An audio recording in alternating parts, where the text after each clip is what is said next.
Chapter 4. The First Principle in the Science of Getting Rich. Thought is the only power which can produce tangible riches from the formless substance. The stuff from which all things are made is a substance which thinks, and the thought of form in this substance produces the form. Original substance moves according to its thoughts.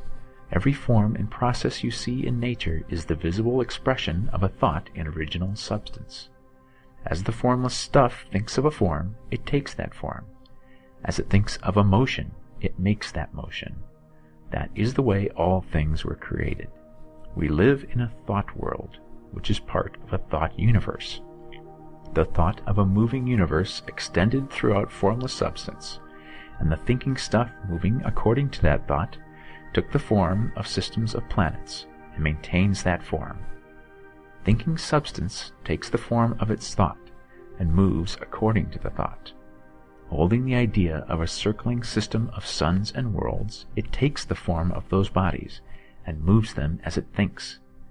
Thinking the form of a slow-growing oak tree, it moves accordingly and produces the tree, though centuries may be required to do the work. In creating, the formless seems to move according to the lines of motions it has established.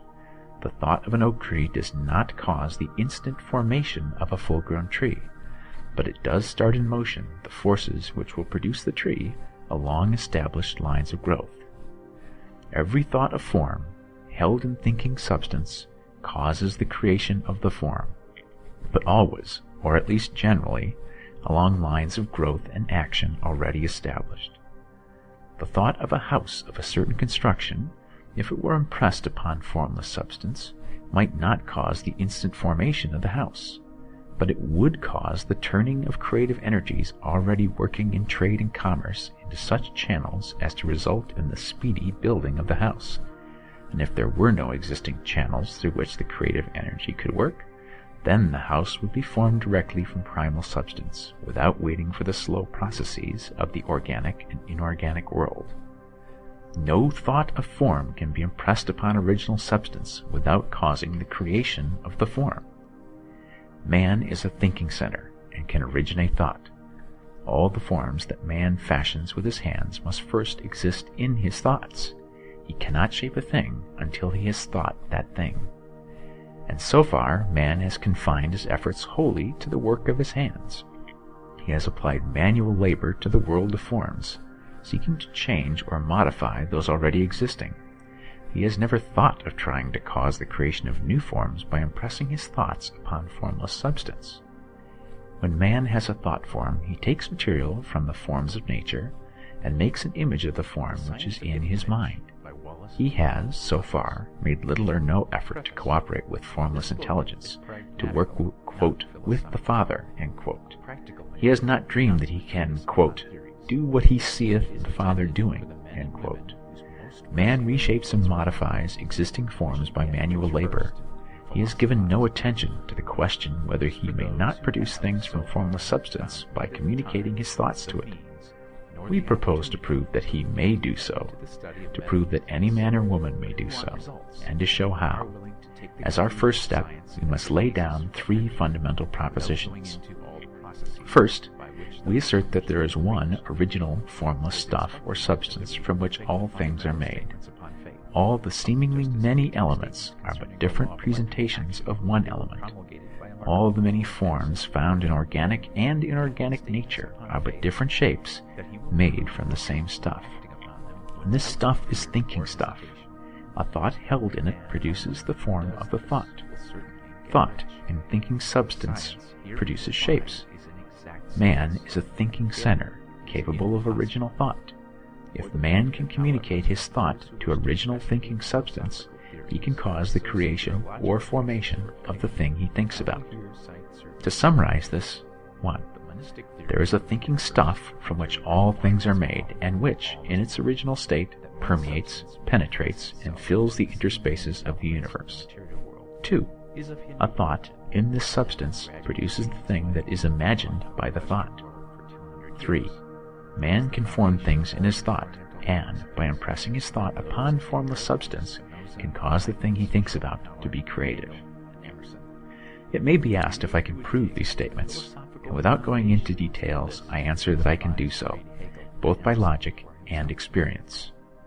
Reasoning back from the phenomena of form and thought, I come to one original thinking substance, and reasoning forward from this thinking substance, I come to man's power to cause the formation of the thing he thinks about. And by experiment, I find the reasoning true, and this is my strongest proof. If one man who reads this book gets rich by doing what it tells him to do, that is evidence in support of my claim. But if every man who does what it tells him to do gets rich, that is positive proof until someone goes through the process and fails. The theory is true until the process fails, and this process will not fail, for every man who does exactly what this book tells him to do will get rich.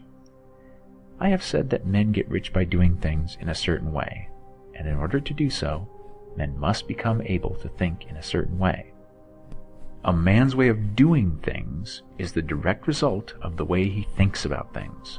To do things in a way you want to do them, you will have to acquire the ability to think the way you want to think. This is the first step towards getting rich.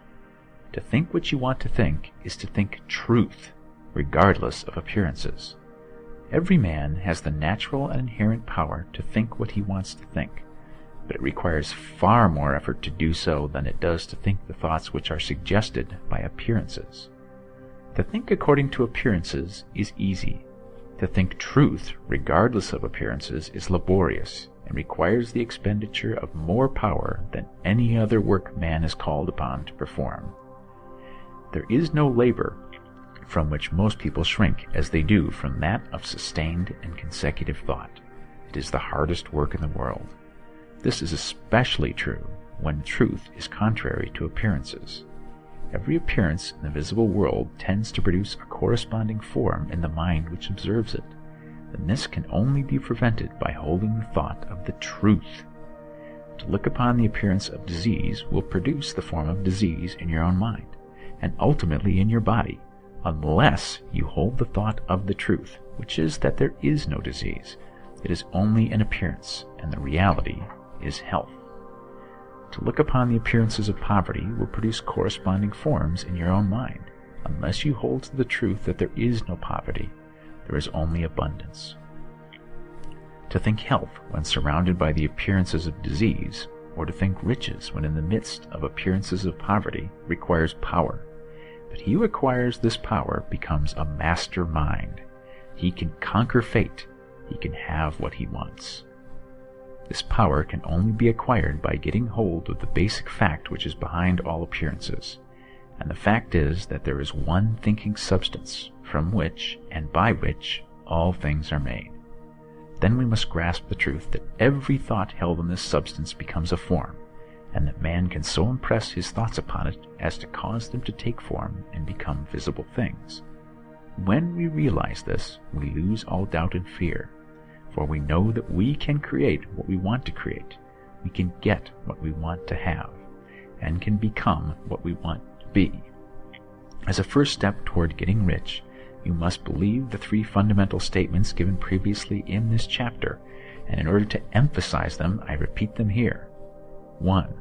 There is a thinking stuff from which all things are made, and which, in its original state, permeates, penetrates, and fills the interspaces of the universe. 2. A thought in this substance produces the thing that is imaged by the thought. 3. Man can form things in his thought and, by impressing his thought upon formless substance, can cause the thing he thinks about to be created.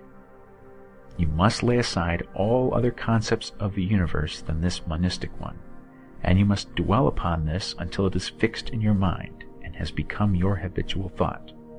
Read these creed statements over and over again, fix every word upon your memory, and meditate upon them until you firmly believe what they say. If a doubt comes to you, cast it aside as a sin. Do not listen to arguments against this idea. Do not go to churches or lectures where a contrary concept of things is taught or preached. Do not read magazines or books which teach a different idea. If you get mixed up in your faith, all your efforts will be in vain. Do not ask why these things are true, nor speculate as to how they can be true. Simply take them on trust. The science of getting rich begins with the absolute acceptance of this faith.